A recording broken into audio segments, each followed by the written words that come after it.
চলমান সঙ্গত কারণে ঈদ উল ফিতরের ছুটির কারণে আমাদের অনেক ভাইরা ঈদ উল ফিতর গ্রামে উদযাপন করে, ঈদ উল আযহা গ্রামে উদযাপন করে আসতে দেরি হয়েছে।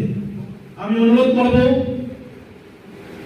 সাংগঠনিক ও বাইতুল মাল পক্ষের যে নির্দেশনা, সেই নির্দেশনার আলোকে আমরা হক আদায় করে বাইতুল মাল এবং সাংগঠনিক দশকের পক্ষে যে কাজ সেটা আদায় করবো ইনশাআল্লাহ। এ ব্যাপারে এখানে বিস্তারিত আলোচনা করার সুযোগ নেই। এর মধ্যে দুই একটা বিষয় আমি শুধু আলোকপাত করব।